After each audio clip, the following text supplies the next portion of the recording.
Sorry, my husband called. He's grocery shopping, so I had to answer. So I had to stop the video. Anyhow, so I don't really go to church as much anymore. I don't really identify with it as much. But at the time, so then I ended up having my first communion, which was a huge deal in Poland. Huge, huge deal. Okay. And I had my first communion, and it was right around that time that my older sister told me, we are going on a vacation. When school finishes, we're going on a vacation, and it's going to be a really long vacation. And she was speaking in code because really what she was saying is we're leaving and we're not coming back, but you're too young and you can't be trusted with that information, so I can't really tell you. And it must have been really hard for my sister for her to hold that and not to be able to speak to me about it. So, because the reason that you couldn't tell anybody is because, your passports are, you weren't able to keep your passports at home. Your passports were held at City Hall.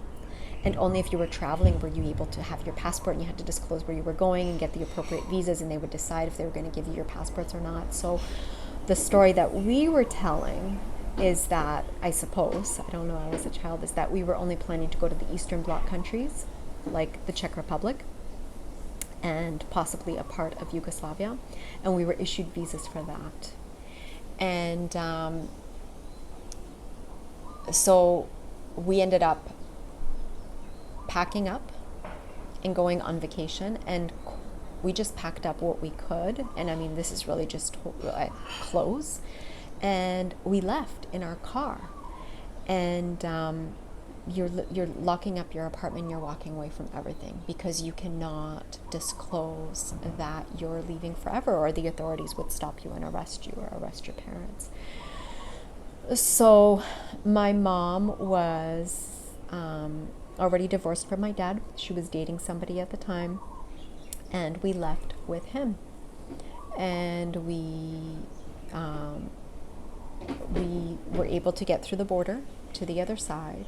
We went to Czechoslovakia, collected my older sister who had been at camp at the time, because that was all by design, because if you can kind of separate your family a little bit, right, and make it look like when you're leaving Poland, if you can make it look like not the whole family's leaving, then you have an easier chance of getting through. Right? If the whole family's intact leaving together, it's much harder for them. They know what's up. Then they don't want to let you through. So we got through, collected my sister, and then we went to Yugoslavia. We went to Zagreb, which is now it's known as, former Yugoslavia. It's known as Croatia. And we met up, we reunited with my uncle there, and then also another family. And then we lived in our car, all of us in one car, in a parking lot for 2 months. Okay. And again, from a parent's perspective, or, me telling you this as an adult, it just sounds like so heavy and like maybe horrifying to some mothers to hear that, to some parent, for some parents to hear that, but it wasn't, not from a child's perspective. I think my mom did a really good job of holding space for us, and she's just really good with food, and she made sure that we had food to eat, especially towards the end as we were running out of money. And that's just, that's how we lived for 2 months. But for me, I remember when I was told that we were not going back to Poland, it's so amazing how innocent a child's mind is. My thought was, oh, well, I don't have to go back to school. I'm like extended vacation. And the parking lot that we were staying in was right next to a water park. So I think we would go to that water park. From what I remember, I think we used to go to the water park to get cleaned up, like not every day, but that's where we would go to shower and things like that. And we stayed clean. And we're from Europe, like Europeans know good food. And there were like 3 of us. So it almost had that kind of like gypsy traveling energy to it. And then my uncle and aunt with my cousins were in the car next to us, and her auntie lived in the apartment building. So sometimes we would go and, sleep at auntie's house. and we must have, I think from what I remember, like, I don't actually remember where we showered, so maybe we showered at her house. We didn't want to inundate her though, and I also felt safer just staying with my mom in the car. And it really, like, the lesson that taught me was, because I will tell you also this, I got very sick. And so I ended up being checked into a hospital. And I had to stay in that hospital for 2 weeks by myself. The great thing that came out of it is I learned how to speak Croatian and Serbian. The horrifying thing out of it was that I was separated from my family unit. And that was absolutely like horrifying. I had like a panic attack, and my mother had to use like valerian to like sedate me or make me calm down enough to be able to stay in the hospital. Okay. And what I had is, I mean, it wasn't, I had like a bladder infection. It was more like that, right? But she just thought it would be better for me to be there. And also, you know, I want to talk about like the kindness of strangers, because when we were living there in that, Coley, can you close the door, son? Thank you. When we were living in that car, there was a woman that saw us. And I think she was visiting somebody, and from the apartment building, she could see over and over that we were still there and that there were children. So she ended up approaching my mom and saying, I can tell that you guys are living in this car, and I want to help. Can I take your daughters? And my mom must have really trusted this woman, because I don't know that I would trust somebody with my children, but I think my mom's heart just must have been breaking for not being able to provide. So she let my sister and my sister was, I think, like 15, 16 at the time. She let us go with this woman and stay with her for a few days, I think like for the weekend. And anyhow, so there was all of that. And then at the same time, my mom and her partner, what they were doing is they were applying to the different embassies. And that's the other thing we did. We ended up discovering, like, you know, through the like Coconut Express. It wasn't, you know, that's what it's called in Hawaii, but not there, right? Like, people just talk, and they discovered that there was a whole refugee camp where people were already staying, and and it's not like refugee camp the way you think of it here. Like, I think it was like a campground that was converted to refugee camp, and we ended up moving there and just living in our car next to a cabin that people who were trying to immigrate to different countries were staying at. And at the same time, we were actively applying to, we were trying to get refugee status. We wanted to be recognized as refugees so that we could get that status to be able to have like accommodations provided for us, food provided for us, because we were running out of money. So my mom and her partner, they were applying to different embassy, or I think they were applying to be recognized as refugees within Yugoslavia. But really what happened was the Yugoslavian government made the decision that our refugee status was just really not, that we were not political, that our situation was not as dire. And I agree, that was not as dire as some other people, that we were not like, you know, that we would not be as harshly dealt with if we returned to Poland as other individuals. So what they said was, we cannot grant you refugee status. Furthermore, your visa within our country has expired, and you've got this many days to leave before you're deported. So what my mom and her partner decided was that they decided it was time for us to leave, but not to go back to Poland, but to go back to, because I think they would have been arrested if we went back to Poland. Our hand has been revealed, or maybe, I don't know, it's not something that I really asked my mom, but I think they decided, no, we're moving on. We're going to Austria. They found out that there was this train tunnel within the Austrian mountain range that bordered Yugoslavia and Austria. And so they hired somebody and they knew of other refugees that had gone, and I think sadly some of them had been killed. So it wasn't a decision that they made lightly. But they decided, okay, we are going to make this crossing. Hold on, I'm just gonna get some water. Okay, so they decided they're going to make this crossing. So how does this look?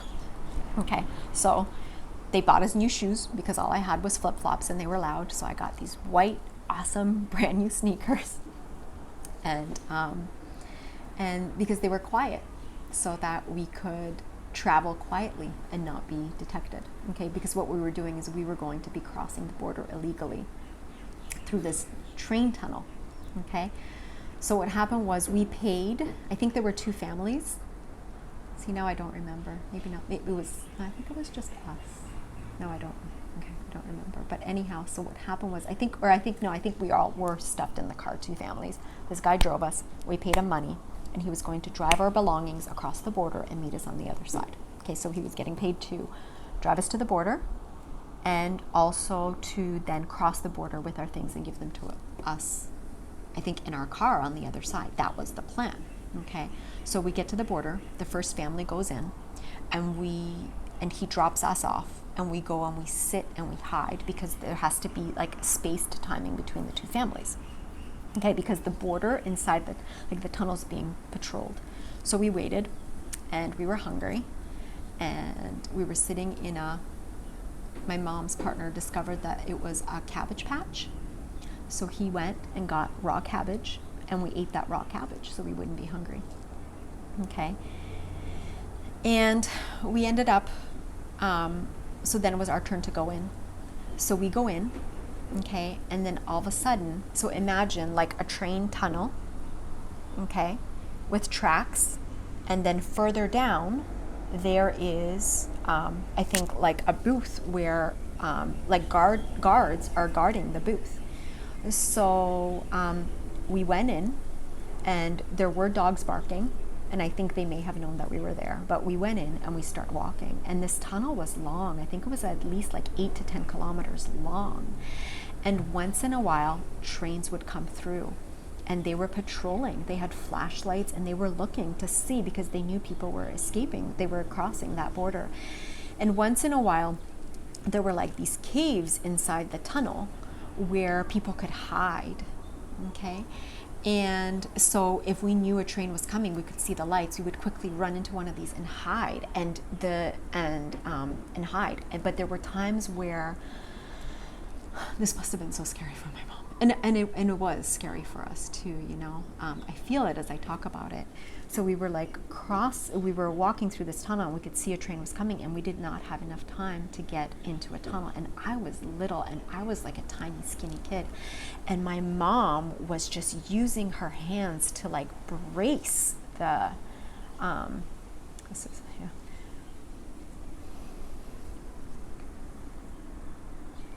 Like brace us against the wall so we wouldn't get sucked by the train. And so we got out of the tunnel, and it took hours. It took all night. By the time we got to the other side, it was already the sun was already coming up, and we got out of the tunnel, and we walked, and we were waiting on the other side of the tunnel, and we went to our designated spot where we were supposed to meet this man, and he wasn't there. He did not show up. So now what? Okay, a couple, all these kids, right? Because there was also my stepbrother, right? So imagine a couple with 4 children. Now what the heck do you do? So you start walking, because the rule was that if you got a certain amount of kilometers away from the border, and it acknowledges everything, if you got a certain amount of kilometers away from the border, then you could declare refugee status. But you had to arrive at one of these like refugee camps and like check yourself in. But if you were caught by the border, you were done for. So we walked, and at this point it was already daylight. Every time a car came, we would jump in the ditch and hide, and then continue walking. And then finally, okay, I don't know how the story goes, but I don't know how my mom knew that it was a drunk driver, or maybe like they finally decided, okay, this is ridiculous, we can't keep walking.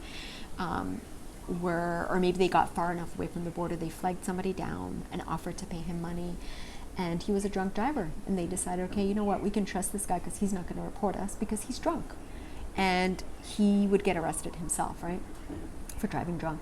So my mom prayed the rosary the entire time. This guy was driving, okay, and he got us to a train station. He got us to a train station. He went and bought us tickets, and he got us on a train, and we were heading to, I think it was Vienna. We were heading either Vienna or it was outside of Vienna. I think the place was called actually Transkirchen, and I don't know if that was in Vienna. I haven't done any research. I don't know if it was in Vienna and that's what it was called, or if that was the location, but basically it was like a military camp that was converted into a refugee camp. So we got on the train, and then we got there and we check ourselves in. Okay, so you check yourselves in, you're declaring refugee status. The first thing they do is they question you. They want to know your story. They take photos of you, mugshots of everybody, including the children, and you get locked up on, I think it was the top floor of this building. Okay, so the other floors, it's like military base. Your refugee status has been approved and you can move freely. The top floor, you're locked up, and you're not locked up in your room, just the floor is locked up. And again, it wasn't scary. I'm with my family. I feel safe. I trust my mom. She is my compass. She's my North Star. Okay? She's reassuring us everything is fine. And, we would go down, our photos were taken, we were questioned, and they were just checking out our story, and this took about a week. So during that time, we got to play with the other children. What felt slightly, uncomfortable, obviously, was being lined up at mealtime, marched downstairs to get your food. And I don't remember if we brought our food back upstairs or if we were supervised while we ate back upstairs. This took about a week. And then our refugee status was approved, and we got to go live in a chalet. And this was fun. We lived in the Alp Mountains. We lived there for, I think, like 9 months. And we went to school. A van would pick us up. And it's funny the things that you find traumatizing and horrifying. Because the thing that I found the most horrifying and traumatizing was that I was always the last person into the van to go to school, and I was not strong enough to slam the door. And everybody used to just get pissed at me for that. That's what I found traumatizing. The other thing that was traumatizing was watching my brothers get beat up every day. So they were being beat up by the local children. Like, the boys would come up behind my brothers and slam the chairs into their knees, into the back of their knees. My brothers would fall over. Luckily enough, the girls were really kind. We couldn't speak the language, but we learned German. Within 6 months, I learned German. And the girls were really kind, and I was even invited to a birthday party. Okay, so it was nice. For me, the experience wasn't, I think, as harsh as it was for my brothers. And we lived in a chalet. So a large part of the chalet was dedicated to the refugees, but the owners also had regular rooms, which were the nice rooms. But the refugees, we were together, and for every 2 people, there was a room. So my sister and I had a room, my brother and my stepbrother had a room, and my mom and her partner had a room, so there were 3 rooms. There was also like a little room that kind of acted as a playroom for all the kids. There were no toys in there. This was a business. There was money to be made. Also, I think what was hard is it was very clear that we were different. We were treated differently. We were treated as less than, right? Food, we were served different food, which was, aimed at making a profit for the chalet owner. I'll never forget how I remember walking by, there was a TV room that we did not have access to. It was like a little TV room that the daughter of the owner, she would sit there and knit. And I remember her having this like wooden charcuterie board, and I remember seeing that. And you have to understand that we're used to that kind of food. We're used to that kind of, I'm just used to that level, that style, to that kind of abundance, to that, as I said, my father was a really good businessman. We had all of that prior to, so I just remember how it made me feel. And so that's a lesson. That's really a lesson as a child. I remember that. And then so my mom would travel to Vienna and apply to the different embassies. And US, Australia, Canada were at the top of our list. But those countries were trying to fill certain quotas, and we didn't make the cut for the US or Australia. So, or maybe I don't remember the story with the US, but for sure we did not make the quota. The professions did not align. But Canada did accept us. So we ended up moving to Canada. Excuse me. And,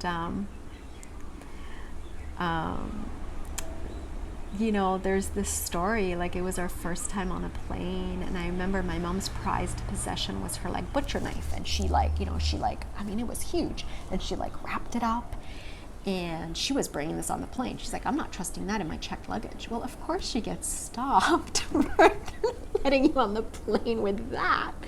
So I remember they ended up like, but she's like, you can't separate me from my good cooking knife, But they reassured her that they would give it to her when we got off the plane. And I remember flying with Air Canada, and it was such a good airline. I remember being given Lego sets, and it was just a nice experience. Then we arrived in Saskatchewan, because Saskatchewan is like the middle of nowhere. It's a prairie. It's like the middle of nowhere. It's like Little House on the Prairie story, right there. You're not being sent to the populated parts of Canada. Canada wants to, it needed people to populate the non-populated areas, so we got sent to Saskatchewan. And I remember driving here, we arrived, it was dark, and I remember driving and my mom looking out the window, and she's like, I don't understand what these buildings are. She said, I don't understand. They look just like a line of garages. Where are the houses? Where do people live here? I just see garages. She was looking for brownstones. She was looking for buildings that were used to like European architecture. And the next morning she realized that those were actually homes that people lived in. And she was just trying to like wrap her head around that. Like, she's like, but they're not even brick. Like, and the weather here is so harsh. How will we, she just couldn't wrap her head around it, but she got used to it. But we didn't last in Saskatchewan. Within 2 months, we were gone. We were out of there. Even though the government, like, they really set you up. Like, you had an apartment, everything was furnished, you had everything. They would do everything they could to set you up. And no, we moved to Ontario within 2 months. We didn't really have the means for a plane or even a train, so we took a bus. We took a bus, if you can believe it, and took us 3 days on that bus to get to Ontario. Okay, 3 days of using the same bathroom as everybody else until we got to Ontario. And then we got to Ontario, and humble beginnings, okay? People don't really want to rent to you, okay? Because the government was not going to set us up, obviously, in Ontario, right? We went out on our own. So we get there, and people don't want to rent to you if you don't have a job, if you don't speak the language. So we convinced this one landlord to rent an apartment to us that had a huge a hole in the ceiling. We're like, we'll patch it up, but at least it's an apartment. It's a place for us to live. And it was a 2-bedroom, so 4 kids in the 1 bedroom, couple in the other, and that's how we lived, and we were happy. I remember the day that my mom bought a toaster. We didn't know what a toaster was, and we learned that you could toast bread in it, and we ate so much bread with butter, and and that's how we lived. We went to school. We didn't speak a lick of English, so we ended up having an ESL teacher that took us, Mrs. Romer. Thank you, Mrs. Romer. If you ever find this video, I'm forever grateful to you. Every day she would take me and my brothers for half an hour, and she would teach us English. And other than that, we were just immersed within the classroom. And kids and their brains at the age of 9 and 10 or 6, as my younger brother was, it's amazing. You learn, and you do not retain the accent the way older kids do. Like my sister, who was 15, 16, she still has an accent to this day. We do not. We do not. That's why people are often surprised to hear my story, that there is this whole other story. But we learned English, and that's where we grew up. And then we moved like a couple of times as our situation improved. So did our accommodations. That's one thing I will say about a lot of immigrants that I observed, is that they are definitely resourceful. They will do the work that often other people will not. you know, just to feed their families and to make things work, so that they've got that hunger. And I feel like that's what was passed on to me and my siblings. And I think that that's really what's has allowed for the success that I've had, right? Because I went really from nothing. It wasn't really nothing, but I went from starting over, or watching my family start over, to honestly, to attaining like multiple 7-figure net worth for myself and my family. And I'm proud of that, and I share that. For a long time I didn't share that, but I share that because I want to show other people what's possible, because so much is possible. So I think I will end this story here, and I'll continue another video with more of my story.